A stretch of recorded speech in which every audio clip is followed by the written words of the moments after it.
카페 문화와 예술사, 예술과 혁명의 산실, 카페. 세상을 바꾼 혁명은 거리에서만 시작되지 않았습니다. 낡은 나무 탁자 위, 커피 향이 피어오르는 카페에서 시작됐죠. 왜 천재들은 늘 카페에 모였을까요? 카페 문화와 예술사, 앉아서 혁명을 일으킨 사람들은 늘 거대한 사건이 혁명을 만든다고 믿습니다. 하지만 역사의 많은 장면은 사실 작고 조용한 공간에서 시작되었습니다. 문이 반쯤 열린 카페, 낡은 나무 탁자, 잔 위로 피어오르는 커피 향. 그런 자리에서 누군가는 시를 쓰고, 누군가는 음악을 구상하고, 또 누군가는 세상을 바꿀 만한 문장을 손끝에 걸었습니다. 19세기 파리의 카페는 예술가들이 밤새 토론을 벌이던 움직이는 살롱이었고, 빈의 카페는 철학자와 작가들이 시대를 해석하던 조용한 실험실이었으며, 서울의 카페는 빠르게 변화하는 도시 속에서 새로운 감성과 문화를 빚어내는 오늘의 무대가 되었습니다. 수많은 예술가는 이 공간에서 문장을 고치고 악상을 바꾸고 때로는 삶의 방향조차 바꿔버렸습니다.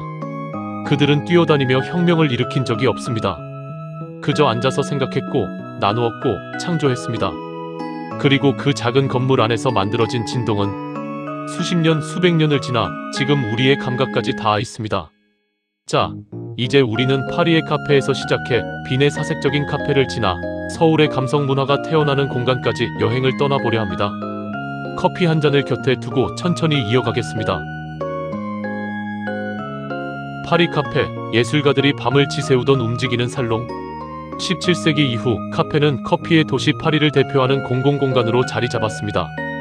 당시 파리는 신문, 팸플릿, 잡지가 활발히 돌며 정보 교환이 폭발적으로 이루어지던 시대였죠. 당시 귀족의 살롱은 초대받은 사람만 들어갈 수 있었지만 카페는 문만 열고 들어오면 누구든 토론에 참여할 수 있는 곳이었죠. 정보가 오가고 시와 철학이 태어나고 새로운 예술적 감각이 도시에 퍼져나갔습니다. 카페는 귀족 살롱보다 더 열린 대화의 무대가 되었습니다. 몽파르나스와 생제르맹 거리는 예술가들이 집보다 오래 머물던 제2의 작업실이었습니다. 카페 드 플로르 한가운데에는 늘 같은 얼굴이 보였다고 합니다. 사르트르와 보부아르는 이곳에서 존재론과 실존주의 개념을 정리하며 프랑스 철학의 시대를 열었죠. 사르트르는 플로르가 없었다면 지금의 나는 없었을 것이라 말했습니다. 또한 카페 라 클로즈리 데 릴라의 한 구석에서는 피카소와 시인 아폴리네르가 열띤 토론을 벌였습니다. 큐비즘의 방향을 두고 의견이 갈리면 둘은 새벽까지 카페의 메뉴판을 뜯어가며 그림을 그리고 철학을 나눴다고 합니다. 그 작은 카페에서 논의된 발상은 결국 20세기 미술사의 방향을 바꿨습니다. 몽파르나스와 생제르맹을 중심으로 작가, 화가, 시인들이 카페에서 생활했습니다. 빈 카페, 지성인들의 조용한 실험실. 파리가 뜨거운 카페라면 빈은 고요한 카페입니다. 여기서 카페는 단순한 상업 공간이 아니라 하나의 문화적 제도라고 부를 만큼 특별합니다. 높은 천장, 우아한 샹들리에, 구식 신문 거치대, 창밖에는 트램이 지나가고 안쪽에서는 잔잔한 피아노 연주가 들립니다. 빈의 카페는 오래 머무르는 사람에게 맞춰진 공간입니다. 간단한 음료 하나만 시켜도 몇 시간을 앉아 있어도 되는 체류 문화가 발달했죠. 이런 느린 시간은 창작자들에게는 무엇보다 중요한 재료였습니다. 프로이트는 분석학의 개념을 정리하기 전에 늘 카페에 들러 생각을 조용히 정리했다고 합니다. 오스트리아 작가 알텐베르크는 아예 집 주소 대신 카페 첼렌텐하일러 앞 테이블 3번을 적어도 우편물이 배달될 정도였죠. 그에게 카페는 집이자 일터, 그리고 사색의 공간이었습니다. 빈 카페의 특징은 지적 섞임입니다. 한 테이블에는 작가가, 다른 테이블에는 철학자가, 또 다른 자리에는 작곡가가 앉아 있습니다. 신문을 읽던 음악가가 옆자리 철학자의 작은 한마디에 영감을 얻고 작가가 그 대화를 소설의 한 장면으로 옮기는 일이 자연스러웠던 도시. 이 혼합은 20세기 초 모더니즘이 성장하는 데 중요한 기초가 되었습니다. 클림트, 말러, 호프만, 슈니칠러. 유럽 문화사에 이름을 새긴 이들은 대부분 카페에서 서로를 만나 세상의 흐름을 읽고 해석했습니다. 술집에서는 열정이 폭발하지만 카페에서는 생각이 숙성됩니다. 빈의 카페는 바로 이 숙성의 시간을 지켜주는 공간이었죠. 오늘의 우리에게 빈의 카페가 주는 메시지는 단순합니다. 바쁘게 움직일 때 보이지 않는 것들이 멈추어 앉아 있을 때 서서히 모습을 드러난다는 사실. 빈 사람들은 이 진실을 오래전부터 알고 있었던 것입니다. 서울의 카페 문화, 예술가의 숨을 바쳐온 다방. 서울의 카페 문화는 사실 다방에서 시작됩니다. 1950년에서 60년대 다방은 단순한 음료 판매점이 아니라 예술가들이 모여 시를 읽고 시대를 논하던 작은 공동체였습니다. 서정주와 김수영, 박인환 세대의 작가들이 다방에서 밤새 시를 읽고 토론하며 한국 현대문학의 감수성을 만들어냈습니다. 신촌의 르네상스, 충무로의 토니카 같은 다방은 지금 기준으로 보면 작가 공동작업실과 정보교류소 같은 역할을 했죠. 시간이 흘러 2000년대 이후 서울은 독립카페의 시대가 열렸습니다. 로스터리 카페, 한옥 카페, 서점 겸 카페, 레트로 음악 카페까지 공간의 개성은 도시의 다양성만큼 넓어졌습니다. 카페는 이제 음료를 파는 곳이 아니라 작업, 전시, 공연, 독립출판 등이 이루어지는 문화 허브가 되었습니다.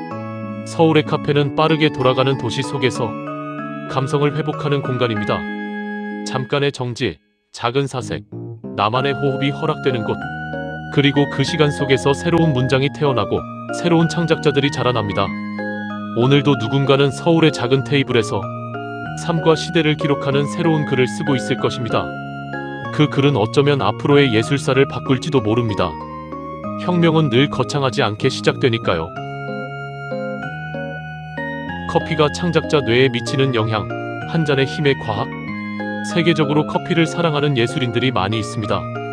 핸델, 베토벤, 발자크는 대표적이고 우리나라에도 이상, 김유정, 황순원 등이 커피를 사랑하기로 유명했죠. 그 외에도 이름을 거명하자면 셀 수도 없을 만큼 많은 예술인이 있습니다. 그러면 이 창작자들은 왜 유난히 커피를 사랑했을까요? 과학적으로도 어느 정도 설명할 수 있습니다. 카페인의 핵심 효과는 전두엽 활성화입니다. 전두엽은 창작, 판단, 아이디어 연결을 담당하는 브레인 컨트롤 타워죠. 그래서 커피를 마시면 문장이 더 매끄럽게 이어지고 악상이 튀어나오고 논리적 글쓰기가 쉬워지고 수정 작업도 더 빠르게 됩니다. 커피는 도파민 분비를 촉진하는데 이건 보상 회로를 건드려서 동기부여로 이어집니다. 발자크, 해밍웨이 같은 작가들이 커피를 마시면 글이 쓰인다 라고 말한 이유가 여기에 있습니다. 커피는 소량의 스트레스 호르몬도 자극합니다. 그러면 뇌는 지금 중요한 일을 해야 하는구나 라고 반응하고 전투, 집중 모드로 전환됩니다. 그래서 조용한 환경과 커피는 지적 작업의 최적 조합이 되었던 거죠. 그러나 단점도 있어요. 카페인을 과도하게 마시면 불안 증가, 수면 방해, 심박수 상승 등의 부작용이 생기기 때문에 발자크식 50잔 루틴은 현대의학 기준으로는 비추천입니다. 여러분은 어디서 가장 아이디어가 잘 떠오르시나요? 집, 카페, 도서관, 산책길? 댓글로 알려주세요. 커피의 역사가 더 궁금하다면 구독과 알림 설정으로 흥미로운 커피 세계를 배달받으세요. 당신의 다음 커피 한 잔이 더 맛있어질 거예요. 다음 편은 우리나라의 바리스타에 관한 이야기입니다. 커피 이야기는 매주 목, 일요일 오전에 게시됩니다. 기대해주세요.